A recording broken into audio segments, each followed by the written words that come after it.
Hola, buenos días. Nosotras somos estudiantes de la Universidad Autónoma de Nayarit en la Unidad Académica de Derecho.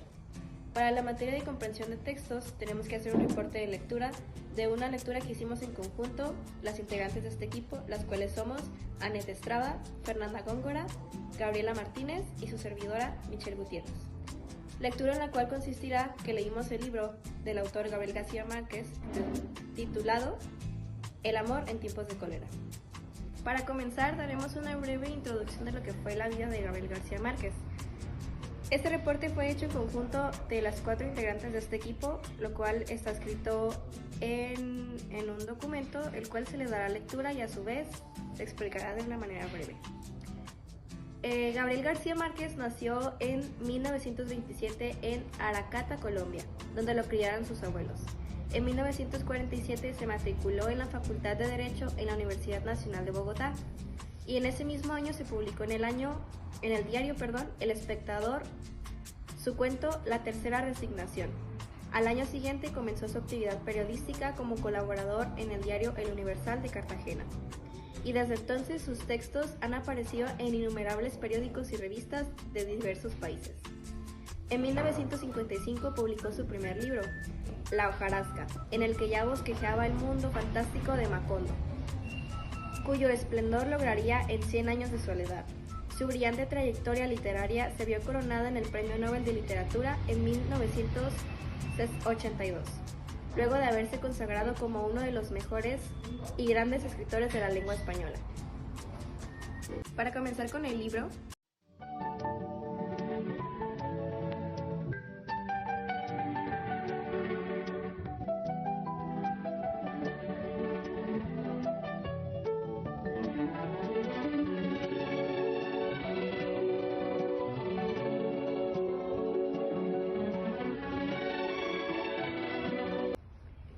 en una oportunidad, Florentino llevó un telegrama a casa de Lorenzo Daza, un hombre analfabeto y traficante de mulas que tras la muerte de su esposa estaba decidido a hacer de su hija, Fermina, una dama de sociedad.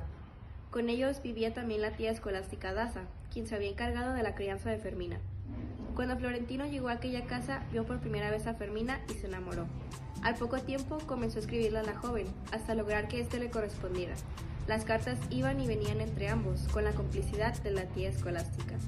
En su primer bloque, llamado El obstáculo infranqueable, Florentino tenía serias intenciones con Fermina, así que decidió trabajar y ahorrar para pedirle matrimonio en un plazo de 2 años. Sus planes se derrumbaron cuando la hermana Franca de Luz, superiora del colegio donde estudiaba Fermina, la descubrió escribiendo una carta de amor. Negada a revelar el nombre de su enamorado, fue expulsada. Cuando Lorenzo Daza se enteró, emprendió una revisión del cuarto de su hija para hallar el nombre del susodicho, Florentino Ariza, hijo natural y sin fortuna propia, quien no era partido aceptable para él. En su indignación, Lorenzo culpó a la tía escolástica por su complicidad y la echó de la casa. Luego se marchó con su hija a Valledupar por una larga temporada, donde Fermina hizo amistad con su prima Hildebranda. Tiempo después, Fermina y su padre regresaron a la ciudad, donde se reencontró con Florentino. Sin embargo, esta vez no sintió nada de aquella emoción juvenil del pasado y le pidió la olvidara. Por entonces destacaba en la ciudad el doctor Juvenal Urbino, un aristócrata de 28 años muy respetado por haber controlado la epidemia de cólera. Este se interesó en Fermina Daza desde que la conoció en una consulta médica a domicilio. El doctor Urbino, Lorenzo Daza y la hermana Franca de la Luz se confulaban para poder persuadirla a aceptar su cortejo, pero siempre lo rechazaba. La familia Daza recibió por entonces la visita de la prima Hildebranda. En una ocasión, las dos jóvenes dieron un paseo en el coche del doctor Urbino. Al ver cómo se reía este con su prima, Fermina sintió celos. El episodio, sumado al terror de quedarse soltera, le dio el impulso que le faltaba para aceptar el cortejo y la propuesta de matrimonio de Juvenal.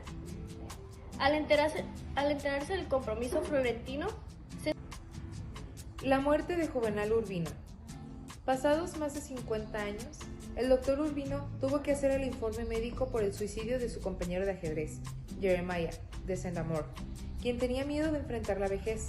El acontecimiento alteró la rutina dominical del doctor, quien esa misma tarde falleció accidentalmente, mientras intentaba rescatar al loro de la casa que había sido amaestrado por él para que hablara latín.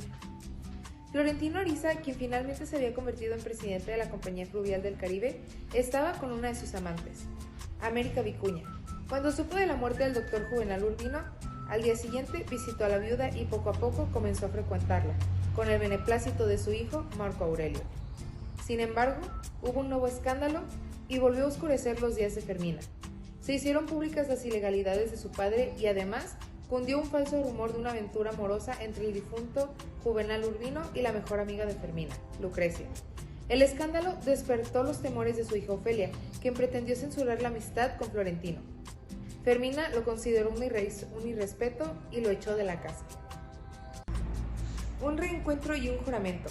Florentino desistió del trabajo de telegrafista y regresó. Se reencontró con Fermina, que tenía 6 meses de embarazo. Al verla hecha toda una mujer de mundo, Florentino decidió hacer fama y fortuna para merecerla tan pronto muriera su marido. Para cumplir su propósito, Florentino le pidió trabajo a su tío León XII en la Compañía Fluvial del Caribe. Pronto conocería a Leona Cassiani, quien se convertiría en su confidente y le ayudaría a ascender en la empresa. Durante ese periodo escribió cartas de amor para otros enamorados, inspirados siempre en el recuerdo de Fermina Daza. Fermina y Juvenal tuvieron 2 hijos, Marco Aurelio y Ofelia, y la vida siguió su curso. Fermina tuvo que enfrentar en aquellos años del siglo XX un primer escándalo de negocios ilegales que involucraban a su padre, y la confesión de infidelidad de Juvenal. Ambas situaciones acabaron por ser controladas. Nueva fidelidad. Ante la tensión que abruma a Fermina, Florentino le invita a tomarse una temporada a bordo del barco Nueva Fidelidad. Allí revive en ella la llama del amor que una vez sintió por Florentino. Una sombra los amenaza.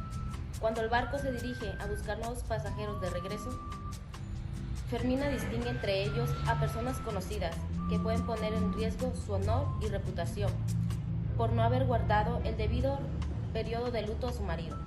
Florentino le pide al capitán que hice la bandera amarilla, señal de presencia del cólera en la embarcación. Excusado ante los pasajeros, el barco sigue su curso, pero más adelante se encuentran con una patrulla armada que les exige detenerse para poner el barco en cuarentena. A sabiendas de que enfrentarían graves problemas, el capitán samaritano le pregunta a Florentino qué hacer. Este le pide continuar el viaje por toda la vida. Ambientada en el año 1880 y en los años 30, una historia de la sociedad enfrentada entre el convencionalismo, la vanguardia, la costumbre y el progreso científico, nace el romance de Florentino Ariza y Fermina Daza, que está destinado a permanecer por toda la eternidad.